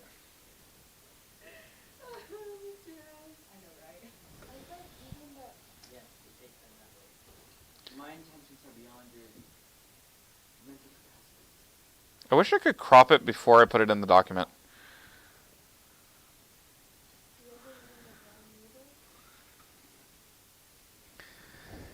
Y'all have problems. Okay. Yeah. Actually, no, they're not giving me no My mom and dad don't have It gave me no nutrients. No, when you put ketchup in mac and cheese. Are we really gonna get into this again? Yeah, dude, Mr. Ed, Jared, Mr. I Ed, put have you, sriracha in mac and cheese, but that just makes the mac and cheese spicy. Mr. Ed, Ketchup is Derek like- puts ketchup in his mac and cheese. Why is that such a problem? Derek, Tell me. built different. Tell me why that's such a problem. No one's ever heard of that. Because it's weird. The Canadian thing. Of course it is. Canadians are weird. And you're not? You won't tell me the secret Mexican shoe cleaning sauce. Okay, that You're weird. has been passed down by generations. Okay, although I'm Salvadorian, bro, it goes for us too. Like, All right. Anyway, so there's our diagram. we really are. Guys, Like, this man really settle down. Thank you. All right. Number 10, we have these things. Let's go ahead and start our proof. Let's make sure we're not talking. Thank you. We have 12 steps on this one. This one's a bit more of a long boy. All right. So, number 1, we have circle O.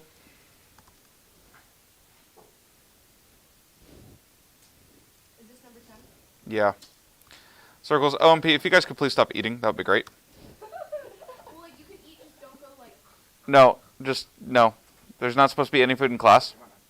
Okay, and more to the point, it annoys the ever-living fire out of me when I have to listen to someone chew. So, no. Yes.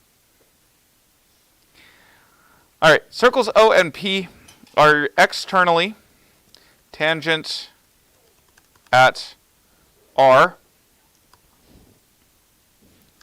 common external tangents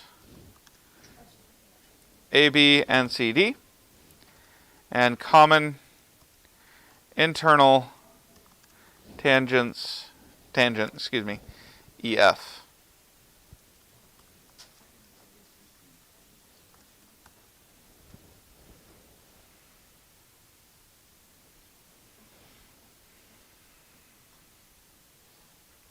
Okay. Number 2. EA is equal to ER, EB is equal to ER, FC is equal to FR, and FD is equal to FR.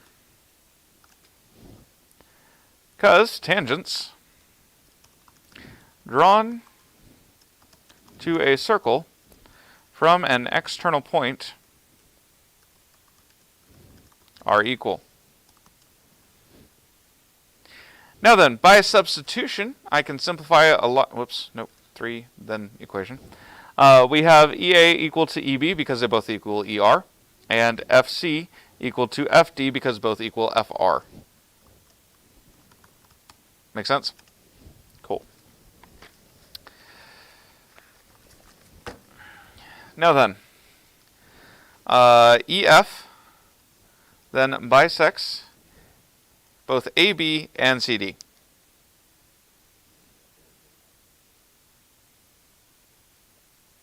Yes. I was just looking at the diagram. All right. Then, by addition, EA plus EB equals 2ER, and FC plus FD equals 2FR.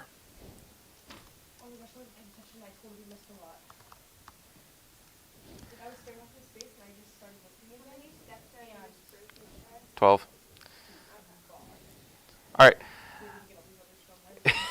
AB equals EA plus EB. CD is equal to FC plus FD.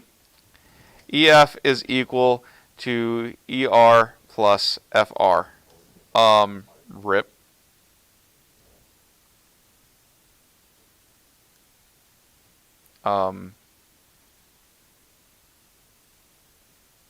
Oops.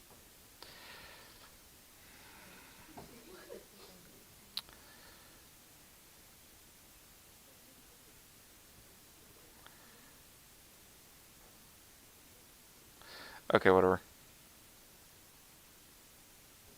There you go. All right, now it fits. I don't care enough to fix it. Whole equals sum of all parts. I forgot if you do it in one equation, it won't wrap. All right, anyway, number 7.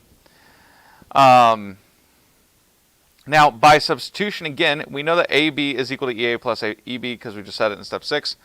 In step 5, we know that that's equal to 2ER. So through substitution, AB equals 2ER, and similarly, CD is equal to FR.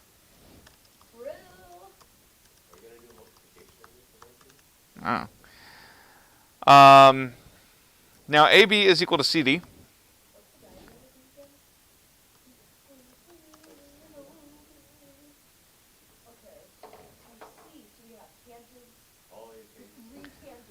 Yes.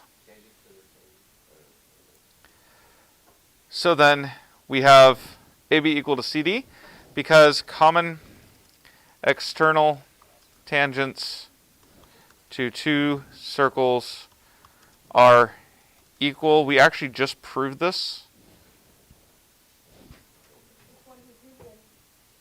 Wait, what? Are you kidding me right now? Well, we have another thing to add to your proven statements. So go ahead and add reason 8 to your proven statements. This is from exercises 310, number 6. They didn't start it, though, so we didn't do it. So thank you, Becca. Add this statement to your proven statements. now they're all out of order. You'll live. Number 9. Okay, then, by substitution, since AB equals CD, and each of these things equals that, we can say that 2ER equals 2FR.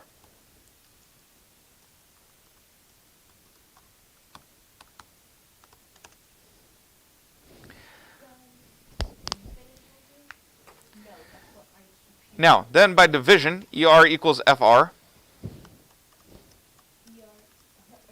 room equals for real. Basically. All right. Let's see here.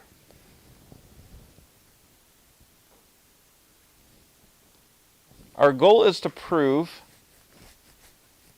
We already proved part 1, which is that EF bisects AB that we did and finished number 4 and CD. But then we need to prove that EF equals AB equals CD. We know AB and CD equal to each other. We just need to prove that EF equals AB or CD. So EF equals 2ER. Where are we getting that?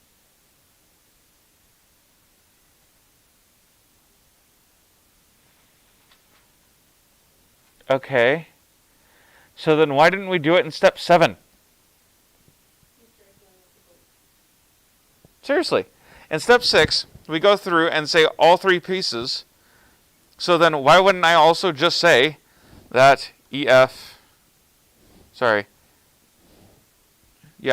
equals 2ER? Am I dumb? Dumb. Like, what are they substituting? ER. Well, where do we find out that ER equals FR?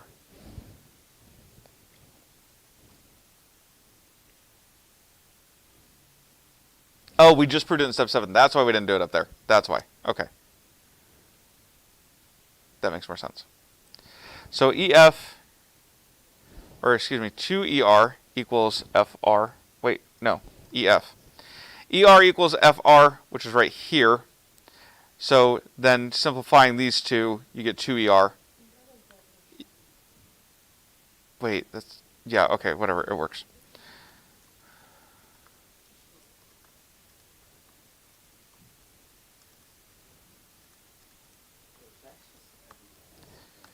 Okay. That is the most roundabout substitution I've ever seen. All right, number 11, or 12. All right. Well, if EF equals 2ER and AB and CD each equal 2ER or 2FR and all that's equal, then it's equal to everything. So AB equals EF equals CD. That was the second part of what we were asked to prove, also by substitution. Cool. There we go. All right. Add this to your proven statements. Again, all you have to do is change prove that to say then, and you're all set. No homework? It's Wednesday. Oh, you're too kind. Do we have any tests or quizzes coming up? I know we just took a test. You literally just took a test. I don't have my lesson plans with me. I only knew what we were doing today. Got you, cuz. So you don't have anything tomorrow, I can tell you that. Yeah, great. That's good news. That's all we care about. I just wrote history again. I'm so stupid.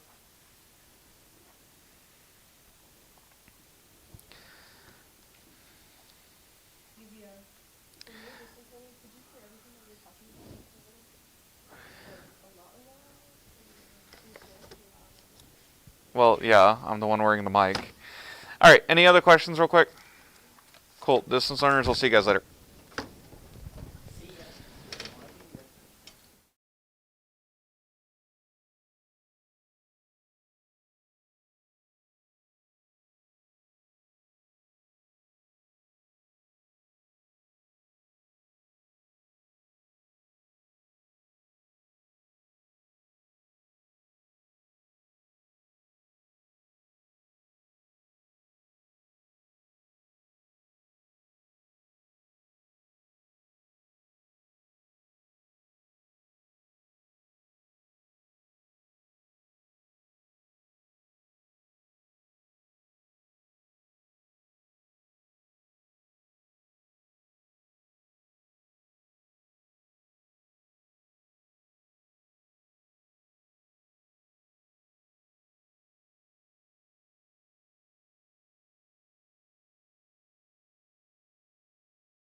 Okay, here's your quiz.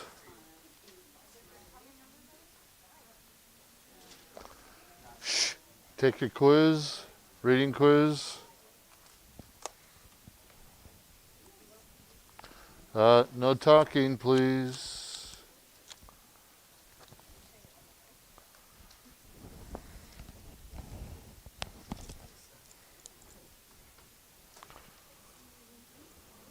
Doug, no talking. Either that or you guys can go back to your seats and get in trouble.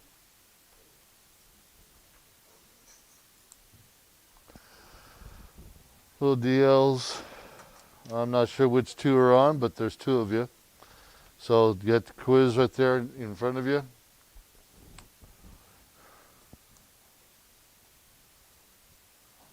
No cheating.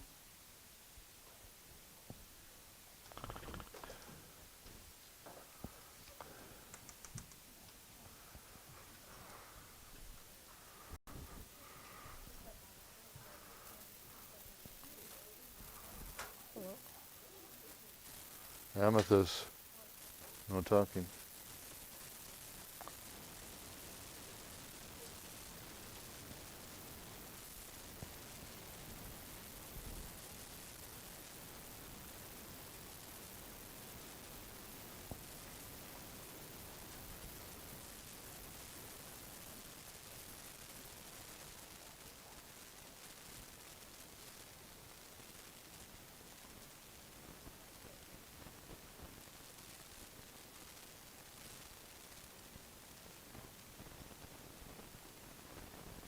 Anybody not finished? Okay, here's your answers.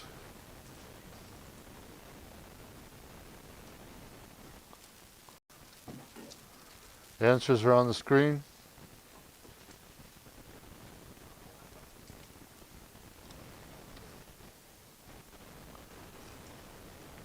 Okay, Jaden.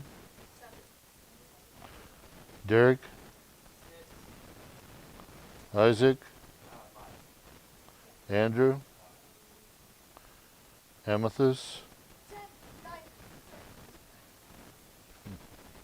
Austin.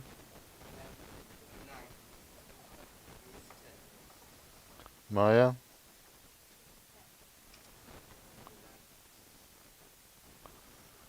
Doug.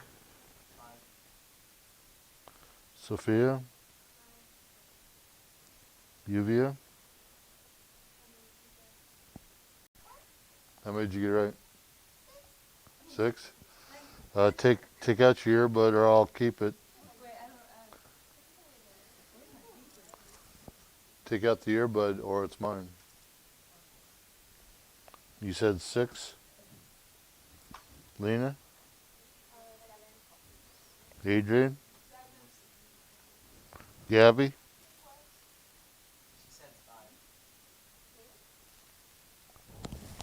Jesse? Rick? Avery? Elijah? Okay.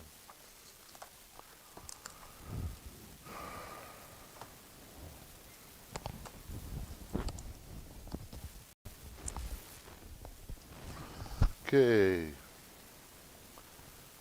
What's the most important cause of magnetism in magnetic materials?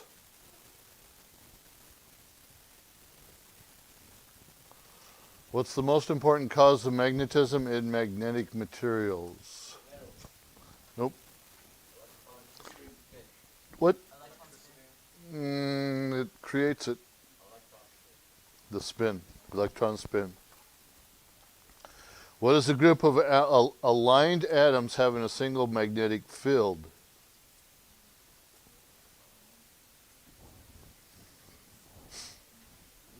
Shh. It's called a domain. What is the sum of the fields of thousands of magnetic domains?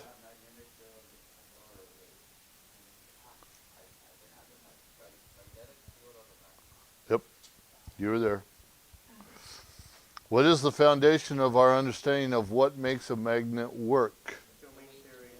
The domain theory. What is the substance which lacks unpaired electrons and is slightly attracted by either pole of a magnet? Yep, diamagnetic substance.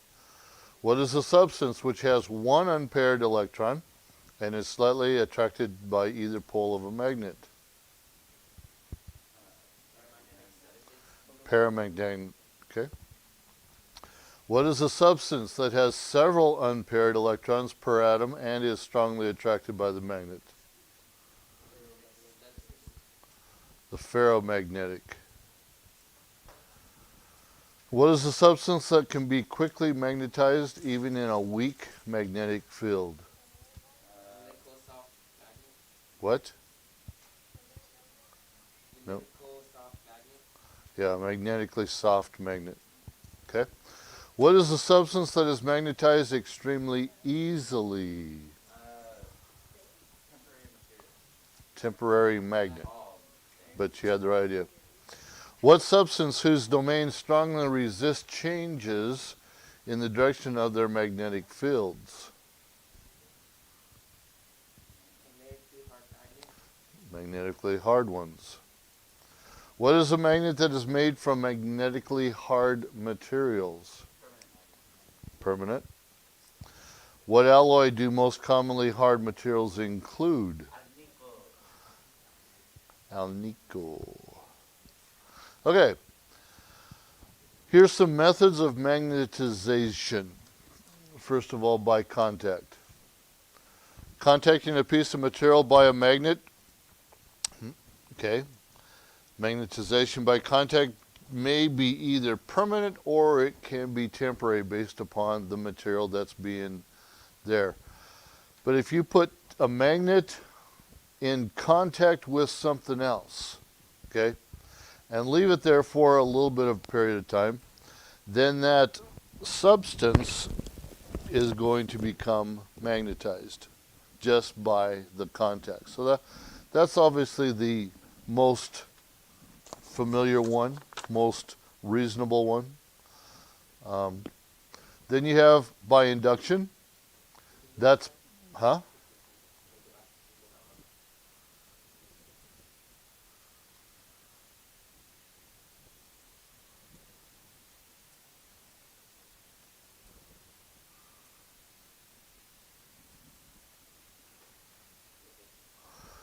by induction, placing an object within a magnetic field, okay, can create a new magnet.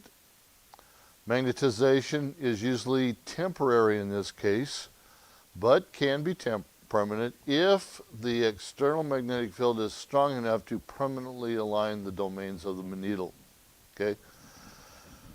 So, by induction, that's just kind of like an osmosis type scenario where the magnetization goes across the field and jumps into something else. Okay? But it has to be a strong situation to do that. Number 3, by electricity. This is the process of using electricity to affect the needle of a compass.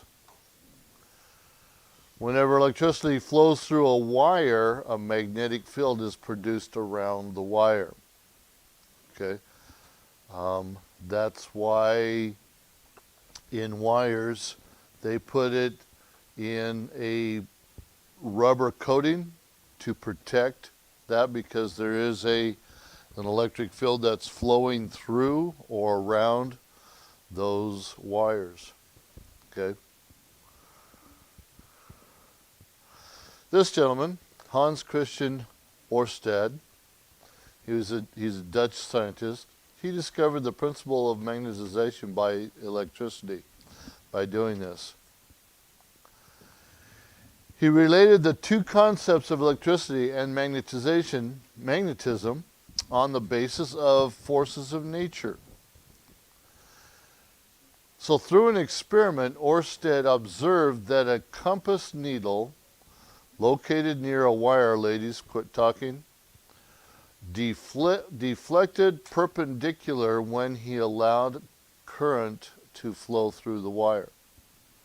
Okay. So just by putting a compass there, it moved perpendicular, and so he observed that. When there was no electricity passing through the wire, the compass needle remained undisturbed. Okay? Now, we take his experiment, okay, and we apply it, or we basically know that now. Okay? So the demonstration showed magnetization by electricity. That experiment is basically a given for us. Okay? We know that if we put a compass by a magnet, or at least we should know this, that if we put a compass by a magnet, okay,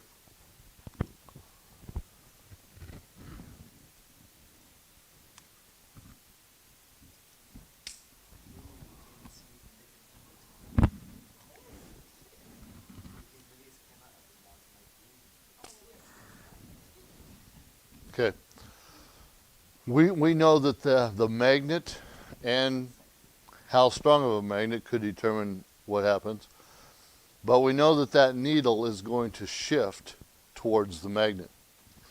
And that's just a common sense. But it took Hans Ørsted to discover that, put it in his writings, his journals, etc. And then we took off with that perspective. The magnetic field produced by a straight line has no poles. Okay? But rather the flux lines flow in circles around the wire. Okay? So if we go back to this picture right here, the electricity is going through the wire, and there is a magnetic field around this. It's not going with the flux lines from north to south, okay, and creating the circle from within, but it's creating a circle around it. So the magnetic field is just right increasing the circle or the cylinder shape of the wire.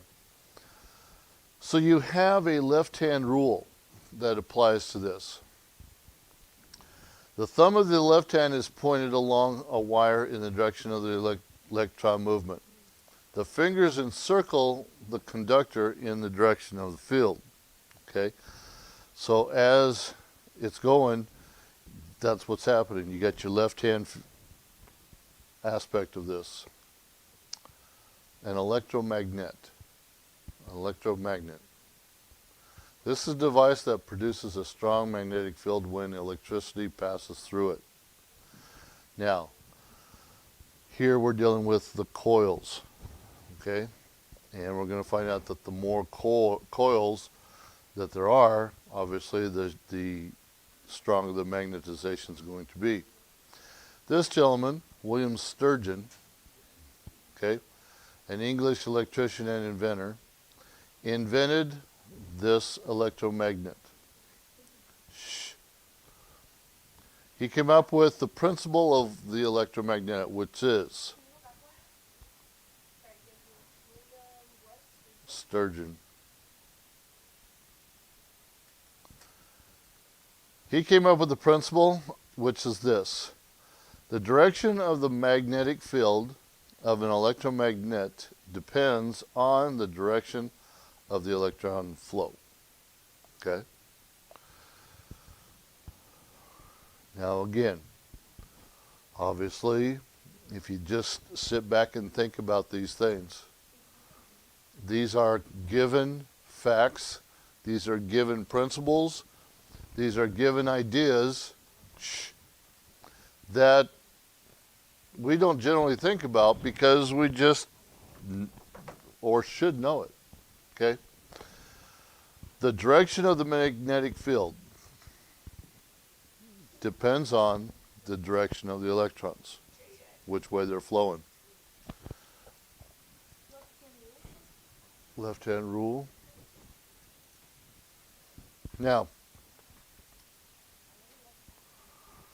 we have what's called the electromagnet's core. This is the magnetically soft material placed within the coils of an electromagnet in order to strengthen its field. So the electromagnet is the magnet that has these coils wrapped around it someplace. Amethyst, is that you talking?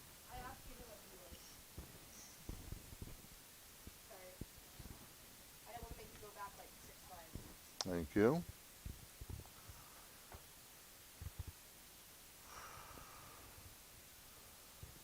So, you have the coils. The nail in this picture is the source, or it's not the source, but it's the recipient of the power, the electricity. The nail is now becoming the magnet. It's becoming the magnet because of the electromagnet situation. The coils are wrapped around the nail. Therefore, now we've got an electromagnet because of the coils. Okay.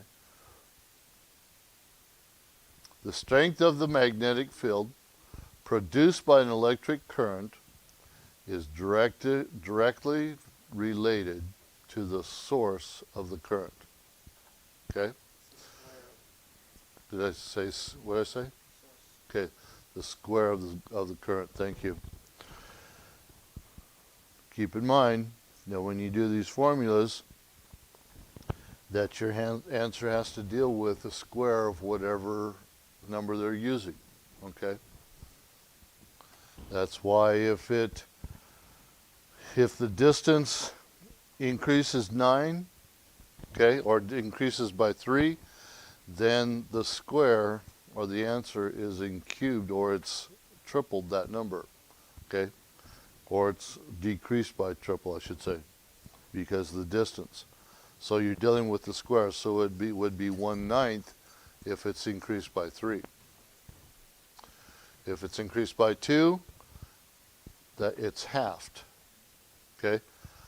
But if we get them closer by 2, then you are doubling or quadrupling your amount. Okay, the factors that affect the strength of a magnet. Increase in the amount of current flowing through it. Another given. But we have to put these sometimes, a lot of times, in word form so that we see it. And then we can apply it. If the number of electrons flowing through a wire in a given amount of time doubles, the strength of the magnetic field quadruples. Okay? So once again, you're dealing with the square. So if we have taken two magnets and we have increased the current with those 2 times, then the magnetic field quadruples, because we are dealing with the square of 2, and that's 4. Second, the number of loops of wire in a coil. Doubling the number of loops in a coil from 25 to 50 doubles the strength. Okay? We haven't doubled the strength, therefore we're not quadrupling it. We have just doubled the amount of wire that's going around the magnet or the object. And so we've doubled that, and therefore now the current is doubled itself. Okay? So when you're dealing with these problems, just sit back, think about what it's talking about. Don't freak out on the numbers, and just let your common sense step in.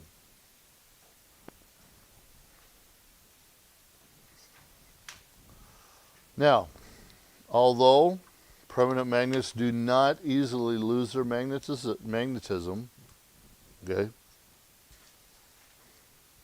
under certain conditions, they can lose strength or even be demagnetized altogether.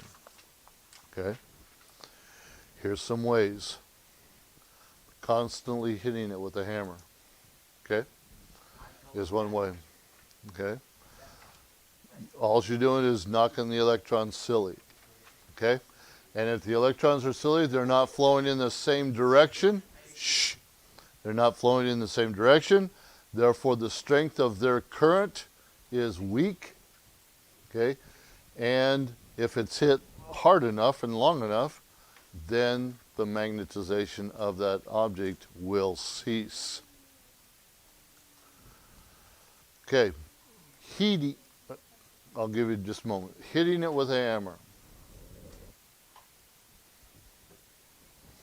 Now, obviously, hitting it with a metal hammer is going to be better because a rubber mallet is just going to, it's not going to create an electrical disturbance.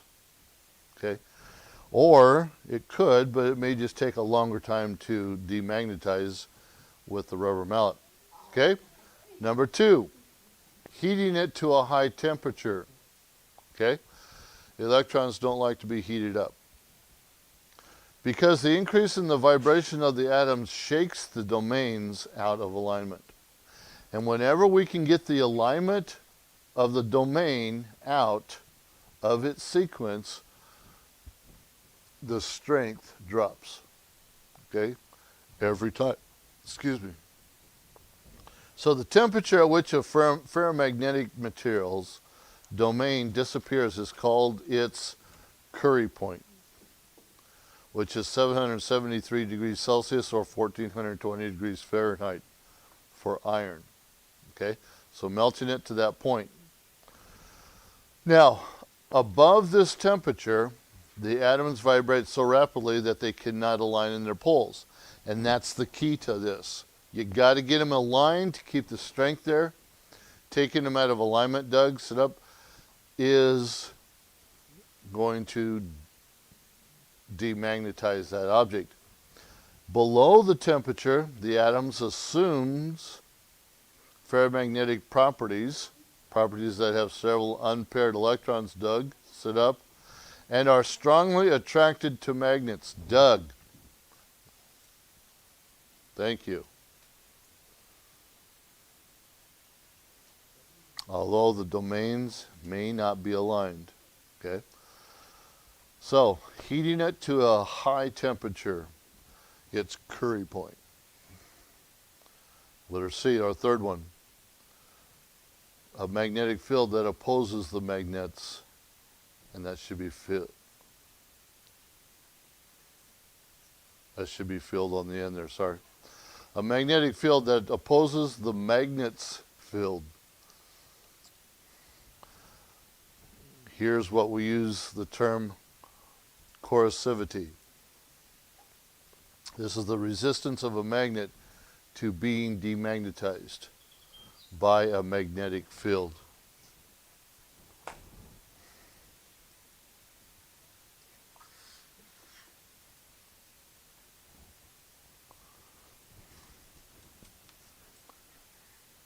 Okay.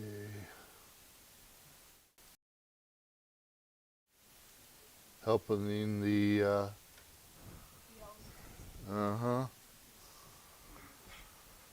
Okay.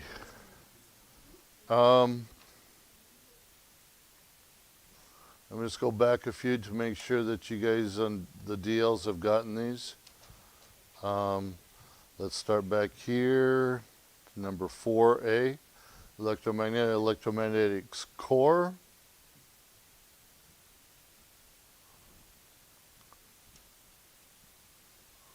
Directly related to the square of the current. 4B. 4C, the factors that affect the strength, increasing the amount of current flow through it. Shh. Number 2, the number of loops of a wire in a coil.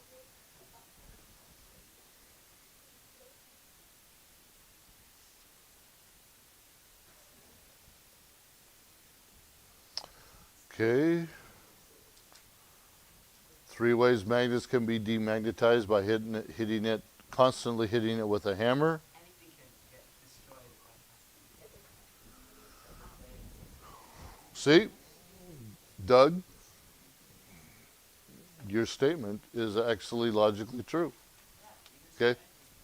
And so that would be a given answer to, okay? Okay? The second one is heating it to a high temperature, which would be its curry point. Heating it to a high temperature, its curry point. Curry? Curry, that's what I said. That's what I said. Isn't it? I said the curry. Curry. Can I just get C? Why are we going all the way back? Because the DLs, it froze on them for a little bit, so I'm just making sure they're picking up on some. Okay. And then the third one is a magnetic field that opposes its magnet's field. And that's where we're at, the corrosivity. Shh. The resistance of a magnet to being demagnetized by the magnetic field. The higher the corrosivity, the greater the opposing magnetic field must be to demagnetize a magnet. Ladies, okay? exactly as oh, never mind. I thought we passed that. I zoned out. Okay. Changes moving in a beam, or charges moving in a beam. The deflection is greater when the charges move perpendicular to the field. Shh. Okay? When the charge travels parallel to the field, the deflection is 0. Okay? Obviously, you got a deflection that's going up, it's not going to touch, so it's not going to bounce off, so therefore your deflection rate is 0 at that point. So, our deflection force, okay, is the force existing in a magnetic field that causes a moving electric charge to deviate from its original path. Okay? Again, common sense. Deflecting, it's going to go off into another location. Lena, Amethyst. That's 1.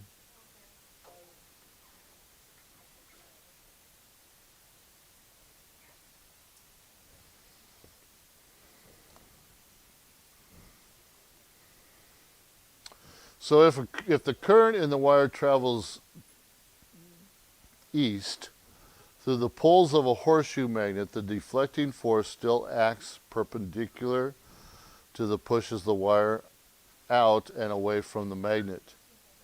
If the current is reversed, the force pulls the wire into the magnet. Okay? So it's forcing it down. So if it's going east, it's going up. If it comes back west, it's going to pull it down. Okay? So that's basically a little bit more of magnetization. Your homework due Friday is 10-2. Reading pages 248 to 251. Okay? Deals were about 10 minutes left of class period, so that gives you a little bit of time to work on your assignment. Class 10.2, get things done. Don't forget about my deal with you. If there's no missing work by Friday, 3 o'clock, then you get a little reward on Monday. Okay?